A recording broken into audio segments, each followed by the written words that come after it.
What is up, everybody? Welcome to DFS by the Numbers. This is my full card breakdown and prediction video for UFC Vegas 102. We have Gregory Rodrigues going against Cannonier, and we are back in the Apex for a pretty good card. I'm looking forward to this one. It kind of starts off slow, but I think we have some really fun fights in the cards. Looking forward to breaking it down as always. Before we get into it, if you guys could do me a favor, like the video, subscribe to the channel, leave me a comment. All three of those things are all free, and they go a very long way. If you guys do want to support me more, or if you want more content from me, check out dfsbythenumbers.com. That's where you'll find all of that. And yeah, I'm liking this card. I think there's a couple spots definitely sticking out. Looking forward to bouncing back this week. Last week was kind of a disaster, so yeah, I'm looking forward to it. I like the picks. I got one bet in thus far, and I'm looking at a bunch more spots. So yeah, it should be a good card here. Other than that, I do want to shout out the winner for the significant strike contest last week between Dricus du Plessis and Sean Strickland. We got Price the Beast. His guess was 275 significant strikes, and the correct answer was 275 significant strikes. So he was able to hit up Price the Beast, get him his winnings. Shout out again. Incredible guess. 275 right on the dot. So yeah, congrats to him. Other than that, be on the lookout for more content throughout the week. Betting DraftKings, got the live stream on Friday after the weigh-ins, and then we got Best Bet, of course, on Saturday. So yeah, with all that out of the way, guys, I say we get into it. And we're going to start with the first fight on the card. And like I said, this is a card that kind of starts out a little bit slow, you know, and this is one of those fights. We got Jacqueline Cavalcanti going against Julia Avila. We got Cavalcanti, 27 years old, 5'8", with a 70-inch reach, 8-1, and 5-0 in her last 5 fights. Julia Avila, 36 years old, 5'7", with a 69-inch reach, 9-3, and 3-2 in her last 5 fights. We'll take a look at the odds. Cavalcanti opened up minus 700. She's currently minus 500. Julia Avila opened up plus 500. She's currently plus 375. So, yeah, I was kind of surprised to see Julia Avila on this card because I kind of thought she wasn't fighting anymore. I mean, you take a look at Avila.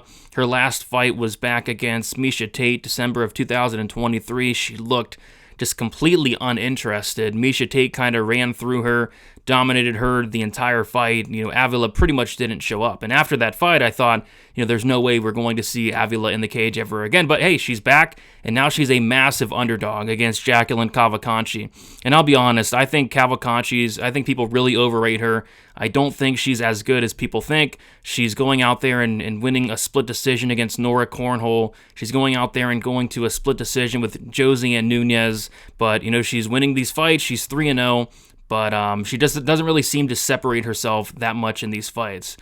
You got to go Cavalcanti. I just really struggle to see a path for Avila. Like, what is Avila going to do? Take her down? Probably not. Cavalcanti thus far in the UFC has a 90% takedown defense. Is Avila going to outstrike Cavalcanti? Absolutely not. The striking shouldn't even be remotely close. So yeah, it should just be Cavalcanti doing enough to get the win.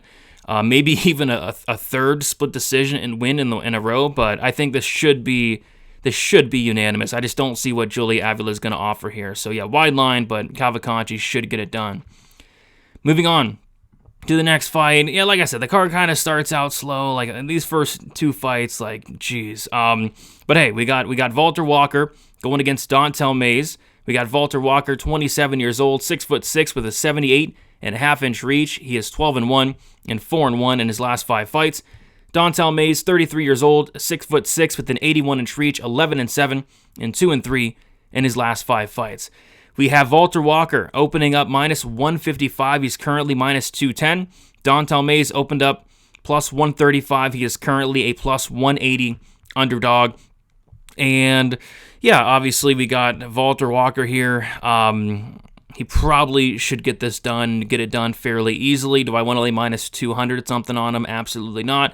But I was looking into Mays, and Dontel Mays, like he's a black belt, but he's shown absolutely zero grappling his entire career. Dontel Mays sports a 58% takedown defense, and I did go back and watch those fights where he was taken down, and basically if you can get Dontel Mays on his back, he's not getting up the rest of the round. We saw Shamil Gaziev take him down, and Dontel Mays literally could not get up. We saw Hamdi Abdelwahab, who people Really like that guy. I think Hamdy's not that great. He couldn't get up from under Hamdy an entire third round when Hamdy was completely death gassed. It's just Dontel Mays, I think he's going to get taken down easily. And then once he's on his back, he just has nothing. He has nothing. He's just going to lay there. This fight's going to be completely awful. This fight's going to probably go the distance. And I think Valter Walker should have no problem in getting it done. And on the feet, like Valter Walker doesn't really have much striking, and Dontel Mays is going to have a striking advantage here. I don't think Mays really has the power to hurt Valter Walker, and I just don't really see this fight taking place on the feet that much anyway. So yeah, should be Valter Walker getting takedowns easy.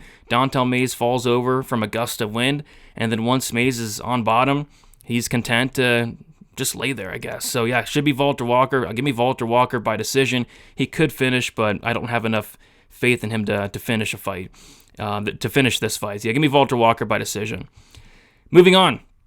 We got Elijah Smith going against Vince Morales. We got Elijah Smith, 22 years old, 5'9", with a 71-inch reach, 7-1, and 5-0 in his last 5 fights. Vince Morales, 34 years old, 5'7", with a 70-inch reach, 16-8, and 4-1 in his last 5 fights. Elijah Smith opened up -145. So I put these odds in on these graphics like a couple hours ago, and Elijah Smith is now like -160, so there's a lot of money's coming in on Morales. Morales is like +135 at this point, so this line is certainly moving from when I put these graphics and these odds together. But yeah, Elijah Smith making his debut here off the Contender Series as a big favorite. That seems to always go well. And I'll be honest, Elijah Smith, this guy's 22 years old, right? He's very young, and I was not that impressed with his Contender Series win. He went out there, he looked decent early, he was able to get some takedowns, but as the fight went on, he really started to slow down. The striking didn't look great in the latter half of the fight, and I was listening to the announcers, and they were like, yeah, this guy just started striking like 2 years ago. So he's still very, very green. I think he could potentially have some upside. He's clearly a good wrestler, but the cardio is a major concern. The striking, I'm not sure if it's UFC level yet. So I was surprised to see Dana sign this guy, because the win wasn't that convincing. Like, Aaron Tao was able to have a lot of success, later in the fight. It was a fun fight, but yeah, 22 years old, I think he still has a lot of room to grow.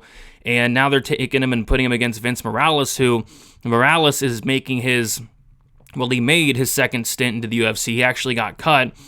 He did have wins over Amin Zahabi, which was a win that aged really good. He had a win against Gregory Rodrigues and Luis Smolka, and then they cut him. He went outside the UFC and looked like an absolute killer. It's weird. Like, he went out there and got, I think, 3 wins, 3 finishes. He was grappling, he was wrestling, he was showing some urgency in there, which we didn't really see that a lot in the UFC. And then he comes back and fights Taylor Lapillus, I believe, in Paris, which is not a recipe for success. But, now he's getting Elijah Smith, and I think this is a very competitive fight. I really think Elijah Smith is going to struggle to take down and hold down Vince Morales. I think Morales, although low volume, is clearly the better striker. I think Morales also has the much better cardio as well. We've seen Smith slow down in multiple fights. We saw him slow down in the Contender Series fight. We also saw him slow down and get finished against Reyes Cortez a couple of years ago as well. So this is one of those fights where I just think that it's a little too soon for Elijah Smith. Maybe in a couple years, he could beat a guy like a Vince Morales. But right now, I still think he's too green. I still think the striking needs to come a long way. The cardio especially needs to come a long way. So yeah, give me Vince Morales here as a dog, and people are kind of seeing what I'm seeing, because this money line's getting just completely crushed. It's no longer +200. It's like +135. It's moving, and it's moving quickly. Vince Morales by decision, but I think he could win by really any method. Next we have Gabriel Bonfim going against Khaos Williams. We got Bonfim, 27 years old, 6'1", with a 72.5-inch reach. He is 16-1 and 4-1 in his last 5 fights. Khaos Williams, 30 years old, 6 foot with a 77-inch reach, 15-3 and 4-1 in his last 5 fights. Gabriel Bonfim opened up -210. He's currently -210 as well.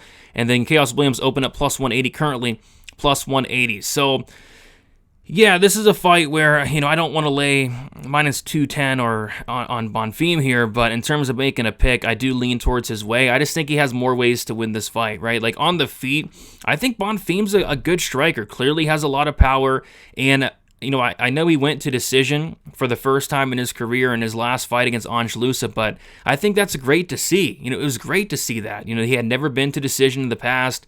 He gassed out really bad the fight prior. That Namajunas-Cortez fight was in elevation, and he still went out there and showed good cardio. He didn't look to be slowing down at all, showed much better cardio than Angelusa, who was looking really tired. So I think that was a great sign to see Gabriel Bonfim be able to go the full 15 minutes, and he did, and he looked pretty good doing it. Just the fight really wasn't remotely close. So in this fight here, I go back to Khaos Williams. This is a guy who has a ton of power, so he could potentially hurt Bonfim, but I'm watching some of his fights, and he is eating a lot of shots. He is very, very, very hittable, a 42% striking defense for Khaos Williams. This is a guy that probably lost to Rolando Bedoya, which is horrible.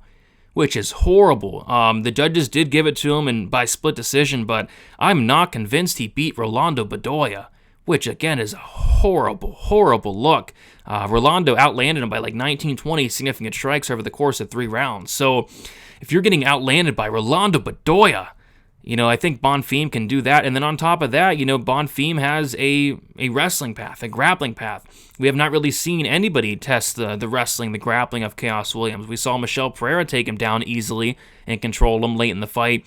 We also saw somebody else get on top of him as well. But yeah, he hasn't really shown, much grappling, and he really hasn't had it tested, but he might get it tested here. I think Bonfim can potentially get takedowns. So yeah, although, like I said, I don't want to lay minus 210 on Bonfim. It's tough to bet against somebody as dangerous as Khaos Williams, but in terms of making a pick, I just think Bonfim has way more ways to win, and I think he's the better fighter. So give me Gabriel Bonfim. I'll take him to win by decision. Moving on, we have a fun fight here. Flyweight fight, Rafael Estevam going against Jesus Aguilar. We got Estevam, 28 years old, 5'8" with a 69-inch reach, 12-0, 5-0 in his last 5 fights. Jesus Aguilar, 28 years old, 5'4" with a 62.5-inch reach, 11-2, and 4-1 in his last 5 fights. Estevam opened up minus 200. He is currently minus 360. Aguilar opened up plus 170. He's currently plus 295. And I love this fight. I think both these fighters are awesome, quite frankly. Went and watched a ton of tape on both these guys, and yeah, I think Estevam's a really, really good fighter. I really do. This is a guy that can wrestle very well. He has really good ground and pound, good submission game as well. He's looking to get the fight down to the mat. You don't really see him go out there and try to strike that much. He's very dominant in terms of implementing his will, getting the fight down to the ground, and that's where he does his best work. And he did that against Charles Johnson a little bit, right? He was able to control Charles Johnson for 9 minutes of the fight, which is actually very impressive. We have seen Charles Johnson taken down here or there, but the fact that he did control him for 9 minutes was very impressive. He did ultimately slow down and gas out, which is kind of expected when he shot 22 takedowns. So that win, although it wasn't a great look towards the end, that win against Charles Johnson, that's a great win. That's a great win.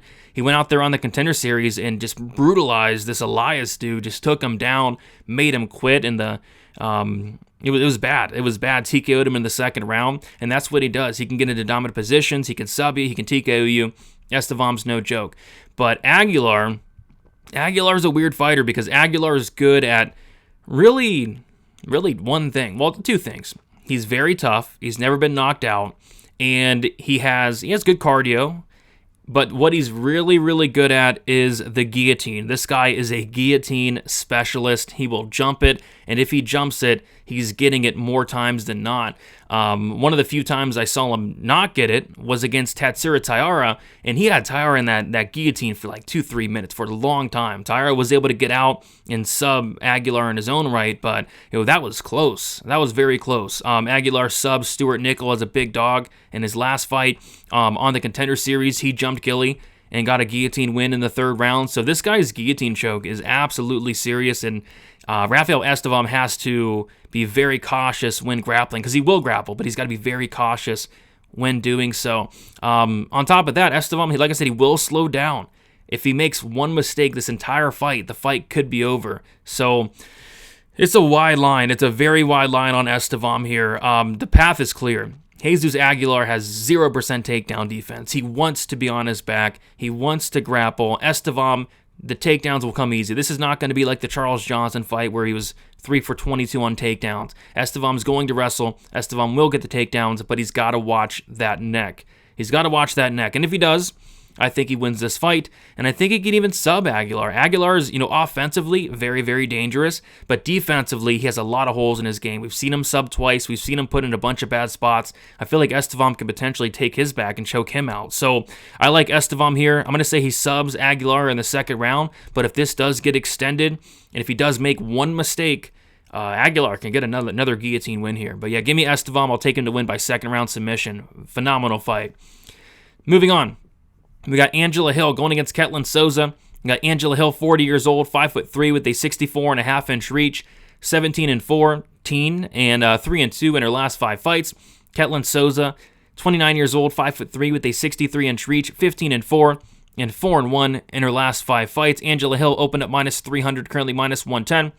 Ketlen Souza opened up plus 250, currently minus 110, and yeah, I mean, I'll be honest, I see a lot of people on Souza. I just don't really get it at all. Outside of, Hill, she's 40, but, Hill, at this latter half of her career, she's looked better than ever. Hill has made so much improvements from, like, the age of 36 to 39 that it's crazy. Like, in the past, she would get taken down. She's been submitted by fighters like Rando Marcos, but she went the full 25 minutes with Mackenzie Dern. She went the full 15 minutes with Verna Jandaroba. She's completely patched the hole in her grappling, and now she's going out there and she's getting submissions. She submitted Luana Pinheiro in the second round. So, yeah, I think Angela Hill's making a ton of improvements, even at 40 years old, which is crazy to say. But I think, right now we're getting still a good version of Hill. I think Hill still has some left in the tank. I don't really see her slowing down that much. The Ricci fight wasn't the best performance. The Dern fight was a bad performance, but that's Mackenzie Dern, right? This is Ketlen Souza, who I'm just not completely sold on yet. Ketlen Souza won as a massive underdog. I mean, Horegi had to have been, I think, like minus 600, minus 500, and Horegi was winning that fight very easily. She was picking apart Souza. She was making it look pretty easy, and then all of a sudden, Souza lands a big shot on the very, very chinny Yasmin Horegi, and then gets an opportunistic submission, and she wins, like I said, as a big dog. But like I said, Horegi's very chinny. Horegi's very, very chinny. She can't take a shot, whereas Hill can. So I'm looking at this fight, and it's like, who's the better striker? I think it's Angela Hill. I don't think it's close. In terms of minute winning, right?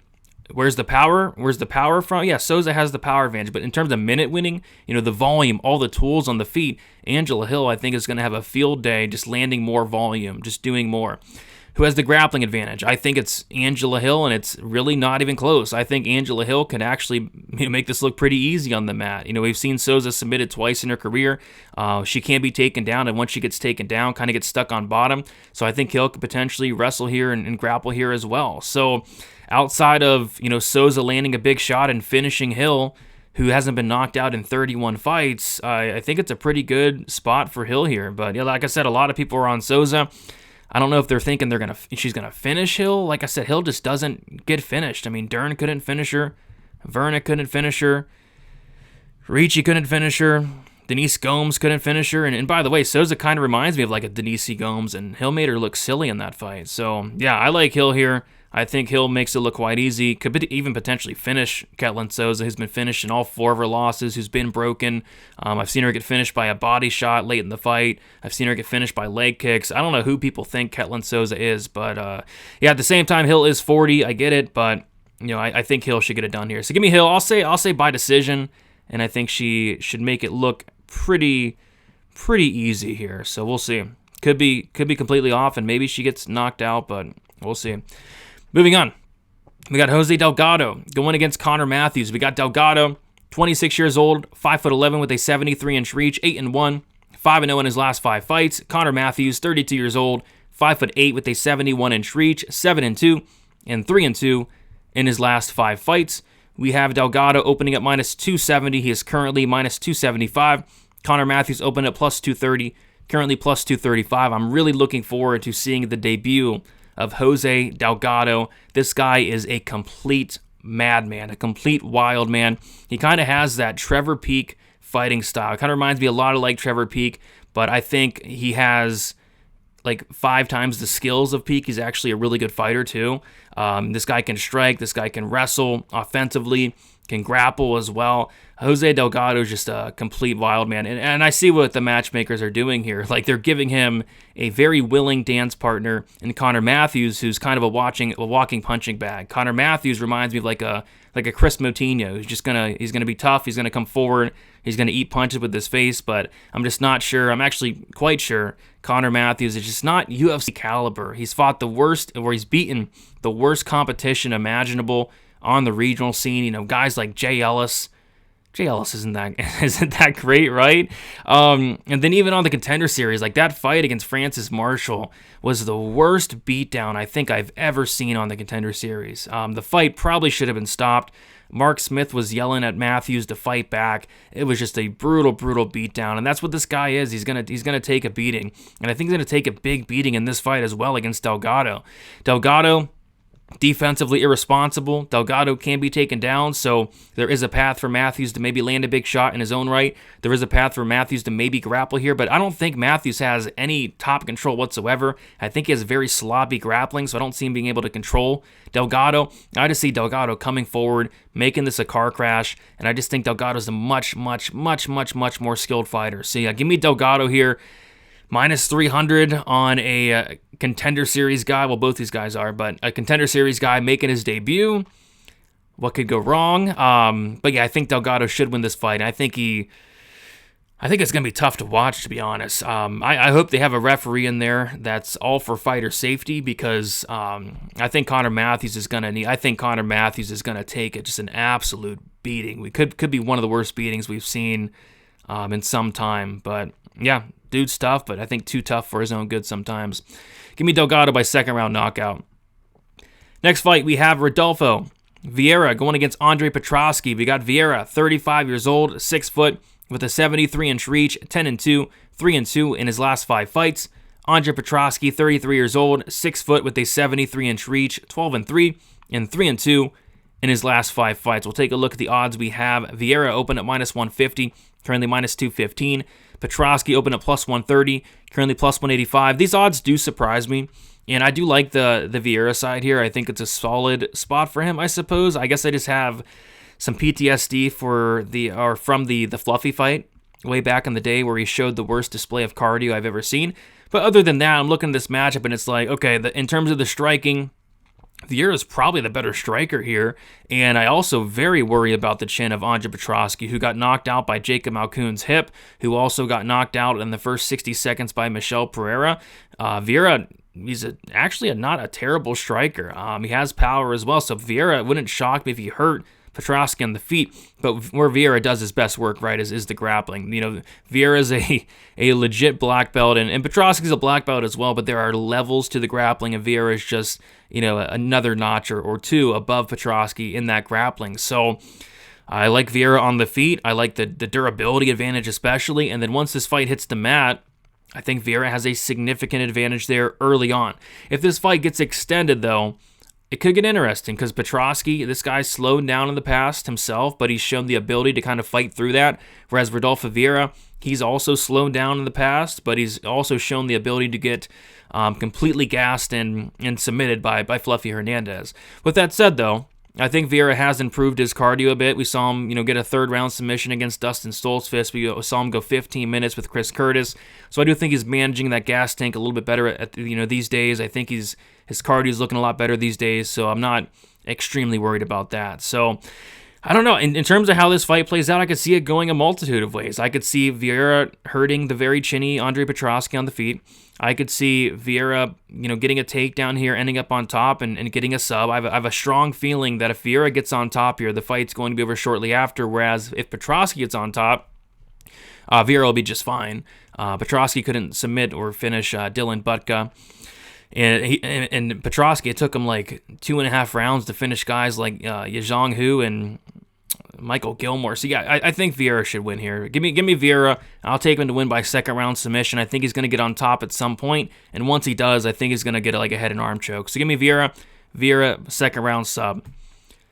Next fight, we got Ismael Bonfim going against Nazim Sadykhov. We got Bonfim, 29 years old, 5'8" with a 71-inch reach, 20-4 and 4-1 in his last 5 fights.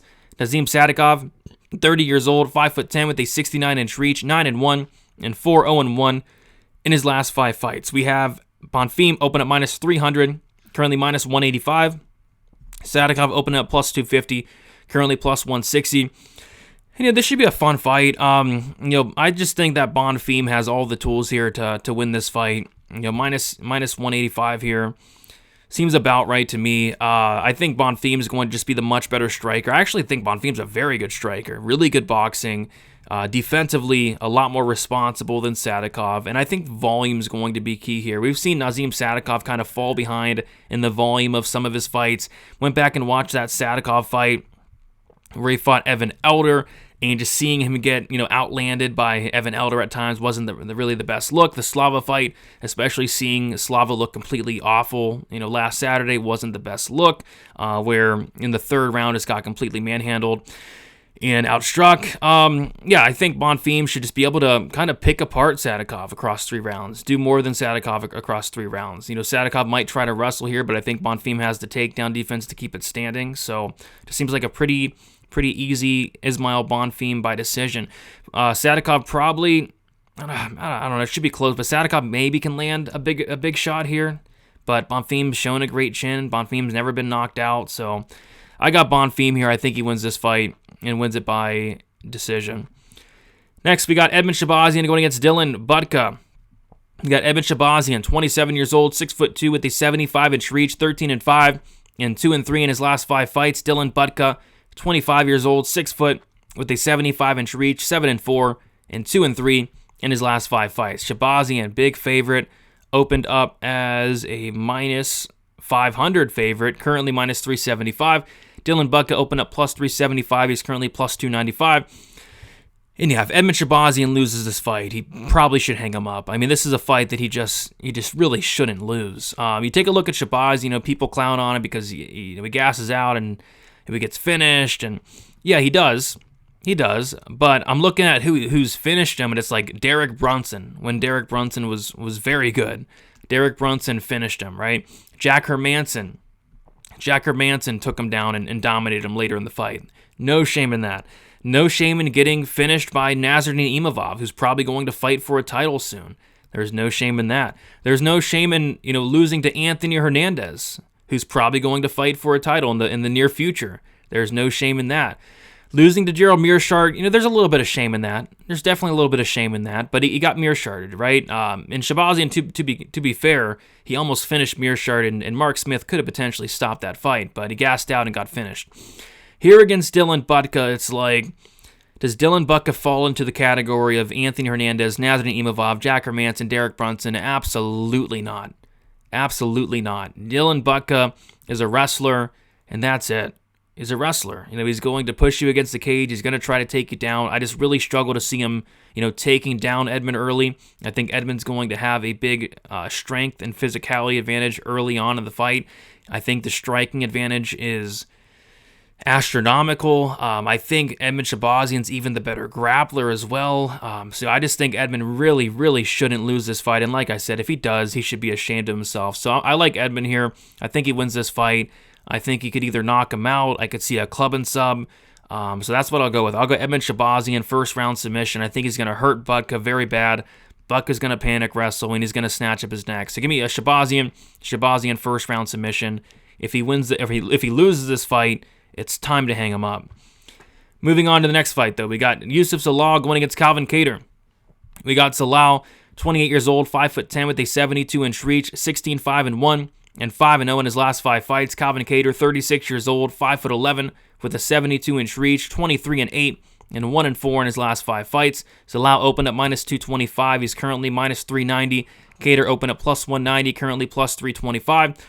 Zalal, big favorite here. Definitely a big favorite, but I think a lot of it has to do with career trajectory, and Zalal is absolutely on his way up. And Cater is probably towards the end, especially after that last fight against Aljamain Sterling, which was one of the worst performances I think I've ever seen in my entire life. Zalal was a guy that I've always liked, I've always thought was really skilled, but what always kind of I did not like about Zalal was you look at Zalal outside the UFC, he's an absolute killer. He has a 100% finish rate outside the UFC. And inside the UFC, he had, I think, 7 fights in the UFC, right? All 7 went to decision. They actually cut Zalal. And he goes out there and finishes his next 3 opponents. And then they bring Zalal back.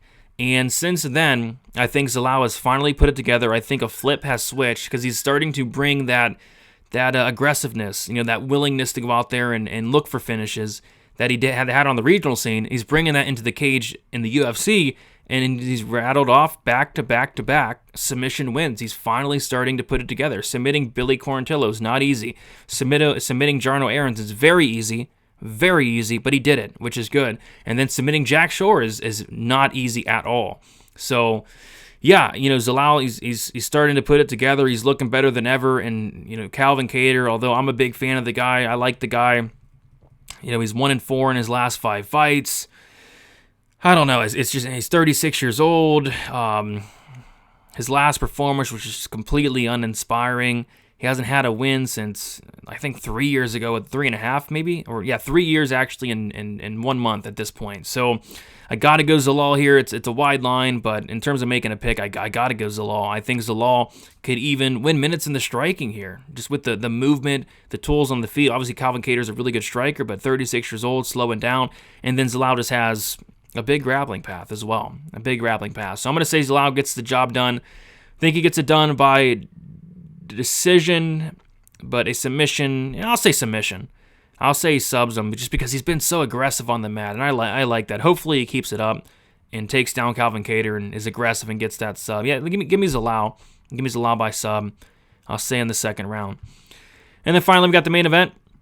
We got Gregory Rodrigues going against Jared Cannonier. We got Rodrigues, 32 years old, 6'3" with a 75-inch reach, 16-5 and 4-1 in his last 5 fights. Jared Cannonier, 40 years old, 5'11", with a 77.5-inch reach, 17-8 and 2-3 in his last 5 fights. We'll take a look at the odds. Rodrigues open at -175, currently -185. Cannonier open at +150, currently +160. So we have Cannonier is 40 years old, about to be 41, and we talked about Angela Hill earlier in the breakdown. And with Angela Hill, I haven't really seen a steep decline out of her. I think she still has a lot of years left personally. Cannonier, I think we're really starting to see that decline. That last fight against Kyle Bahia was an awful look. His takedown defense held up, and quite frankly, Kyle didn't really even try to wrestle him. But on the feet, Kyle just kind of outclassed him. 129 to 82 at distance in favor of Kyle. The first couple rounds were competitive. I think the first round probably goes to Kyle. The second round, Cannonier. The third round, absolutely to Kyle. Fourth round, absolutely to Kyle. And then in the 5th round, Kyle absolutely completely destroys him. So 49-46 on my card. But yeah, even that 5th round probably could have even been a 10-8. So yeah, it wasn't the greatest look. His fight before that against Imavov, it wasn't the greatest look. I think the durability is really starting to decline. Even Vettori wobbled him a little bit. And that's the thing about Cannonier. This guy used to be very durable. I think the durability is starting to kind of vanish here. And you don't want it to vanish against a guy like Rodrigues who's going to come out there and hit you very, very hard in the head. So with that said, though, Rodrigues, I also very question the durability quite a bit. This guy's got knocked out by some very questionable fighters like Bruno Ferreira, who, to be fair, has some power, but is not that great. Jordan Williams is a knockout loss that you don't like to see. So, yeah, Cannonier has a path, and it's by KO, but I don't know. I think he's kind of on his way out, and it wouldn't surprise me if this was Cannonier's last fight, potentially even. So, I got to go Rodrigues here. 32 years old, 8 years younger, almost 9 years younger. The chin has always worried me, but I just think he has it more right now at this point. So give me Rodrigues, and I think he stops Cannonier in this fight. Give me Rodrigues by 2nd round knockout on this one. There you guys have it. Thank you so much for watching. If you could, leave me a like the video, subscribe to the channel, turn on the post notifications so you don't miss when I'm going live later in the week, and then leave me a comment. Let me know what you guys are liking down below, your favorite spots for this week. Always like engaging with you guys down in the comment section. So best of luck. Should be a fun card, and we'll talk to you guys soon. See you later.